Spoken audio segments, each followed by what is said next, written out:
Hello दोस्तों, मैं युवराज सिंह पाल SRG Farrukhabad. आपको मालूम है कि मैं टीईटी के लिए इंग्लिश के सिलेबस पर आपको वीडियो बना करके दे रहा हूं और आज मैं अगले टॉपिक पर पहुंच रहा हूं और अगला टॉपिक है हमारा पार्ट्स ऑफ स्पीच। तो आ जाते हैं पार्ट्स ऑफ स्पीच पर। ये हमारा टॉपिक है पार्ट्स ऑफ स्पीच।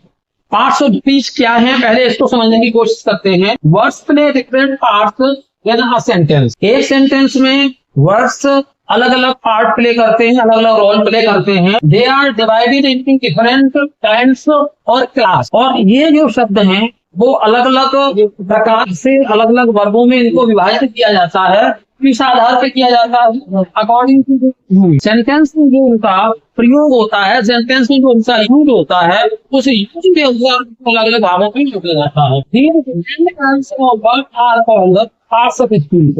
तो ये जो अलग अलग प्रकार के शब्द होते हैं, इन शब्दों को पार्ट्स ऑफ स्पीच कहा जाता है। अब इन पार्ट्स ऑफ स्पीच में सबसे पहले हम आते हैं, ये उन कितने प्रकार के होते हैं। तो ये कहते हैं kinds of parts of speech है, पार्ट्स ऑफ स्पीच के प्रकार। तो इसमें देखते हैं हम सबसे पहले नाउन, प्रोनाउन और ये एडजेक्टिव। इसके प्रोनाउंसिएशन में थोड़ा सा हम बात आपसे कर लेते हैं।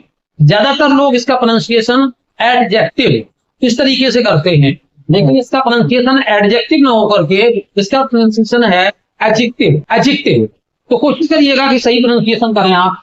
इसके बाद में वर्ब, एडवर्ब और अगला है प्रपोजिशन। इसका प्रोनाउंसिएशन ज्यादातर लोग गलत करते हैं। अब मैं ये नहीं कहूंगा कि गलत करते हैं, क्योंकि वो एक परंपरा पड़ गई है तो उसी तरीके से सब लोग उसको फॉलो करते हैं, और वो प्रोनाउंसिएशन होता है प्रीपोजिशन। तो इस शब्द का प्रोनाउंसिएशन प्रीपोजिशन न होकर के प्रपोजिशन है, प्रपोजिशन। तो कोशिश करिएगा कि सही उच्चारण आपसे हो, सही प्रोनाउंसिएशन हो। इसके बाद में है कंजंक्शन। इसमें भी खासतौर से जो नए लर्नर्स होते हैं, बिगिनर्स होते हैं, वो भी इसका प्रोनाउंसिएशन गलत करते हैं और इसको कहते हैं कंजक्शन। तो ये कंजक्शन न होकर के ये है कंजंक्शन, कंजंक्शन।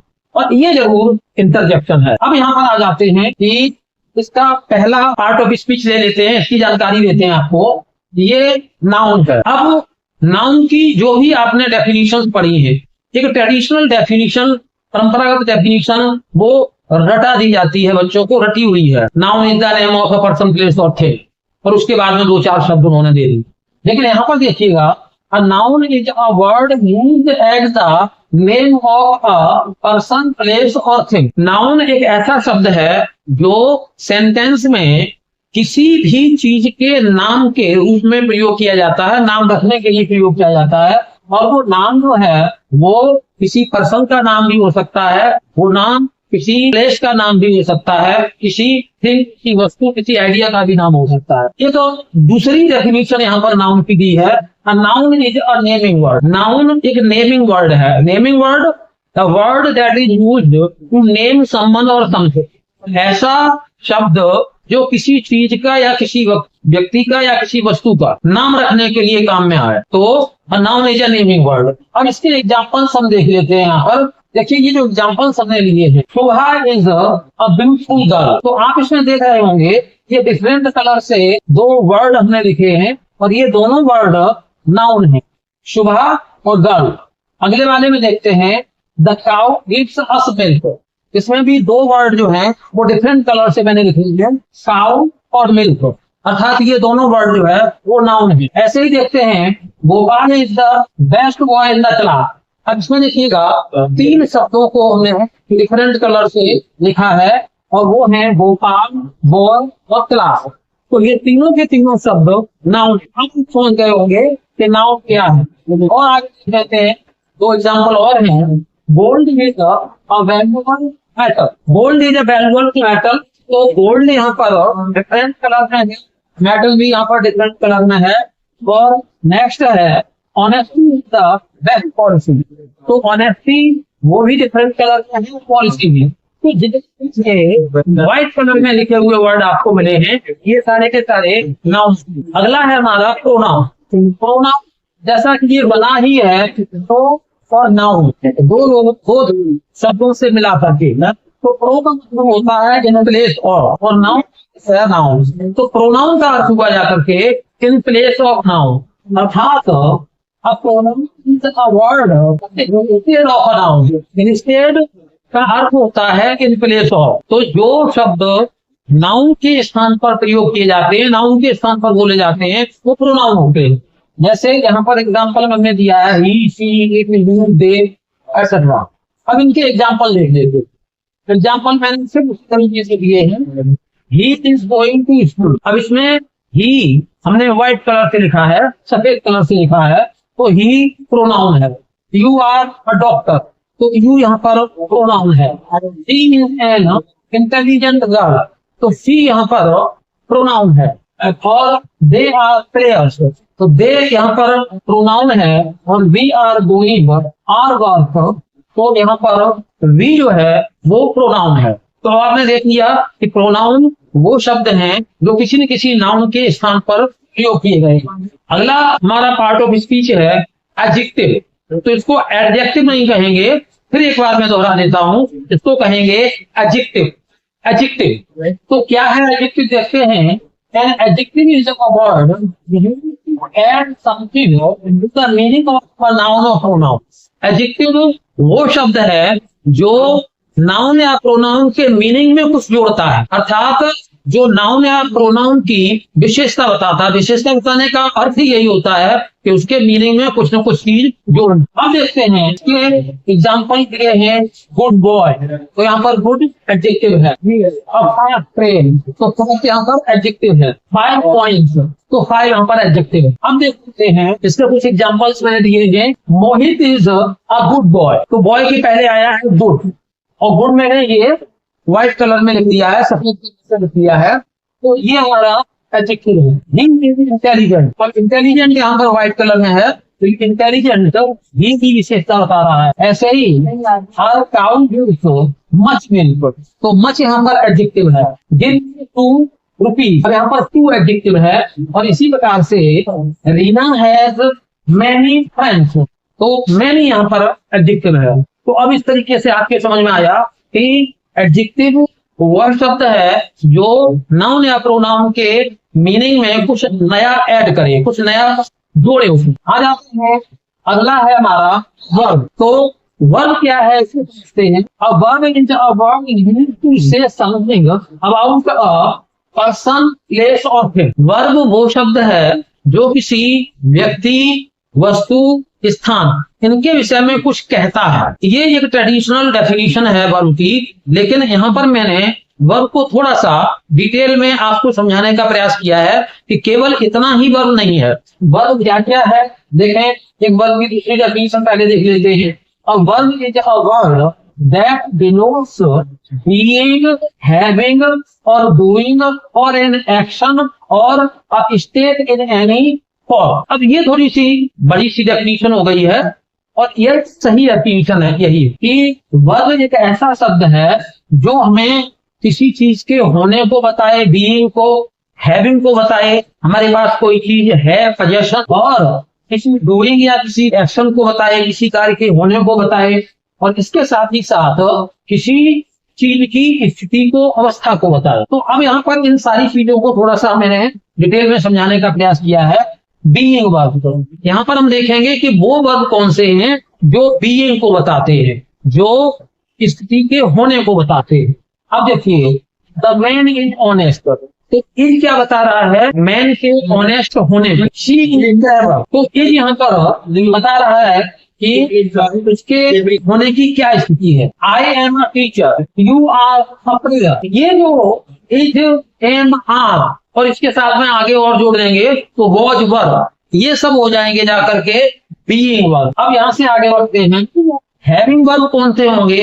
हैविंग वर्ब वो होंगे जो हमारे पास कोई चीज हमारे अधिकार में है, हमारे पोजेशन में है, तो जो पोजेशन को बताएंगे वो हैविंग वर्ब होंगे। देखते हैं जरा, I have a lovely pen, मेरे पास एक प्यारा सा पेन है। She has a nice doll, उसके पास एक सुंदर सी गुड़िया है।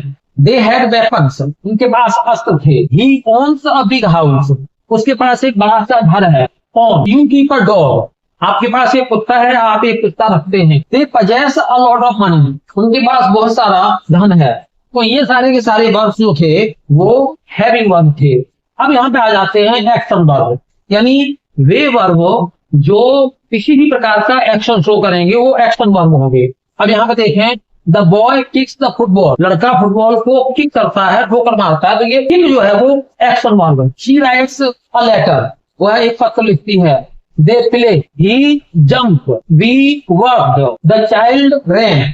तो ये जो सफेद कलर से हमने अलग लिखे हैं, ये सारे के सारे एक्शन वर्ड थे, एक्शन वर्ब थे। अगला आ जाते हैं स्टेट वर्ब, वो वर्ब जो किसी के होने की स्थिति को बताएंगे वो स्टेट वर्ब होंगे। देख लेते हैं, द मून लुक्स ब्राइट, चंद्रमा चमकीला लगता है। द क्लॉथ फील्स सॉफ्ट, कपड़ा मुलायम लगता है। It seems that it will rain, ऐसा लगता है कि बारिश होगी। तो ये जो सीन, फील, लुक, ये जो है ये किसी चीज की स्टेट को बताते हैं, तो ये स्टेट वर्ब हो जाता है। अब यहाँ पर अगला पार्ट ऑफ स्पीच हमारा आ जाता है एडवर्ब। एडवर्ब क्या है इसको समझते हैं। An adverb is a word used to add something to the meaning of a verb, adjective or another adverb. यानी एडवर्ब वो शब्द है जो किसी वर्ब के मीनिंग में, किसी एडजेक्टिव के मीनिंग में या किसी दूसरे एडवर्ब के मीनिंग में कुछ न कुछ ऐड करेगा, कुछ न कुछ जोड़ेगा, या फिर हम ऐसे कहेंगे उनकी विशेषता होता है। देखते हैं तो ही वर्कड हार्ड, अब ये हार्ड है, ये वर्क करने की विशेषता को बताता है। ही केम सडनली, वह अचानक आ गया, तो ये सडनली एडवर्ब है। ही रन्स वेरी स्लोली, अब जो स्लोली है ये एडवर्ब है। और इसी तरीके से she is a very beautiful girl, अब ये जो वेरी है वो ब्यूटीफुल एडजेक्टिव है, इसकी विशेषता बता रहा है, इसके मीनिंग में कुछ जोड़ रहा है। The bird flu exactly over है, ठीक सिर के ऊपर से चिड़िया उड़ गई, तो एग्जैक्टली ये एडवर्ब है यहाँ पर। I dislike her simply because she is very proud, मैं उसको डिसलाइक करता हूँ, नापसंद करता हूँ, मात्र इसलिए क्योंकि वो बहुत ज्यादा घमंडी है। तो अब यहाँ पर अगला हमारा आ जाता है प्रेपोजिशन, जिसको मैं फिर से बता देता हूँ, इसका प्रोनाउंसिएशन प्रीपोजिशन न करके प्रेपोजिशन करेंगे। प्रेपोजिशन, तो प्रेपोजिशन क्या है देखते हैं। Preposition is a word that is placed before a noun और pronoun to show the relation of that noun और pronoun with any other word of the sentence. अर्थात प्रेपोजिशन वो शब्द है जो किसी नाउन या प्रोनाउन के पहले रखा जाएगा और उस नाउन या प्रोनाउन का संबंध सेंटेंस के किसी दूसरे शब्द के साथ में बताएगा। तो ये रिलेशन शोइंग वर्ड है, अगर हम इसको शॉर्ट में कहें। अब देखते हैं, the book is on the table. अब ऑन जो है वो ये बता रहा है तो बुक है कहाँ पर, या बुक और टेबल का रिलेशन क्या है। The man is under the tree, आदमी पेड़ के नीचे है। The fish is in the pond, the bird flew over our head, the dog is behind you. तो ये सिंपल से सेंटेंसेस हैं। अब इनमें जितने भी ये सफेद रंग से लिखे गए हैं ये सारे के सारे प्रेपोजिशंस हैं। आगे बढ़ते हैं, एक और सेंटेंस है, what did you say about her, आपने उसके बारे में क्या कहा था। और अगला है कंजंक्शन, एक बार फिर इसका प्रोनाउंसिएशन बता देता हूँ, कंजंक्शन, कंजक्शन नहीं होगा। कंजंक्शन क्या है, conjunction is a word used to join words, phrases, clauses and sentences to one another. ये कंजंक्शन एक ऐसा शब्द है जो दो वर्ड्स को जोड़ सकता है, दो या दो से अधिक फ्रेजेस को जोड़ सकता है, क्लॉजेस को जोड़ सकता है, सेंटेंसेस को जोड़ सकता है। शॉर्ट में अगर हम ये कहें तो हम ये कह सकते हैं कि conjunction is a joining word, ऐसा वर्ड जो ज्वाइन करता है। अब देखते हैं इसके example. He ran fast but missed the train, वह तेजी से दौड़ा लेकिन उसकी गाड़ी छूट गई। But learn your lesson or leave the class, या तो अपना पाठ याद करो या फिर क्लास से चले जाओ। तो और ये दो पार्ट्स को जोड़ता है। He failed because he did not work hard, वह फेल हो गया क्योंकि उसने कठिन परिश्रम नहीं किया था। और she came and sat down, वह आई और बैठ गई। तो ये जो इसमें भी जो डिफरेंट कलर यानी सफेद कलर से लिखे हैं ये सारे कंजंक्शन है। और लास्ट है हमारा इंटरजेक्शन, इसका बहुत ज्यादा स्कोप नहीं है, बहुत ज्यादा स्टडी इसमें नहीं करनी पड़ती है। क्या है, interjection is a word used to express some sudden feeling, जो हमारे हार्ट में, हमारे मन में अचानक कुछ विचार आते हैं। और ये विचार जो है वो हमारे हर्ष के भी हो सकते हैं, शोक के भी हो सकते हैं, घृणा के भी हो सकते हैं, कोई भी। ये जो शब्द अचानक से निकलते हैं ये सब इंटरजेक्शंस हैं। देखें जरा इंटरजेक्शंस को। हला ओ बैबू। अब देखिएगा, hello Rahul, how do you do. तो ये हेलो इंटरजेक्शन है। Khurram, today is a holiday. तो आगे बढ़ते हैं। Oh what a nice view, वाह कितना सुंदर दृश्य है। 5 यू आर अ लायर, छी आप झूठे हैं। Bravo, you have done well, शाबाश तुमने बहुत अच्छा किया।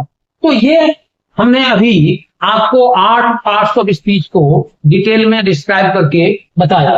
अब यहाँ पर एक नोट है, इसको थोड़ा सा देख लेते हैं। There are some phrases which are used like interjections to express some strong feeling or emotion। कुछ स्ट्रॉन्ग फीलिंग और इमोशन को एक्सप्रेस करने के लिए कुछ फ्रेजेस का भी प्रयोग किया जाता है, और ये फ्रेजेस भी हमारे इंटरजेक्शन में आते हैं। जैसे ah me, woe is me, well done, goodbye, oh dear me, good heaven. तो ये कुछ फ्रेजेस थे जो फ्रेजेस इंटरजेक्शन का काम कर रहे थे, इनको इंटरजेक्शन ही कहेंगे। तो आज आपने पार्ट्स ऑफ स्पीच क्या है ये समझा, कुल कितने पार्ट्स ऑफ स्पीच हैं इसको समझा, हर एक पार्ट्स ऑफ स्पीच के बारे में थोड़ी थोड़ी उसकी जानकारी प्राप्त की, कुछ एग्जाम्पल्स के साथ में। अब इसके बाद में मैं इसके आगे एक एक पार्ट ऑफ स्पीच को लेकर के और विस्तार से आपको समझाने का प्रयास करूंगा, उतना विस्तार से जितना कि आपके लिए आवश्यक है। तो देखते रहिएगा मेरा चैनल इनोवेटिव इंग्लिश वर्ल्ड। बहुत बहुत धन्यवाद।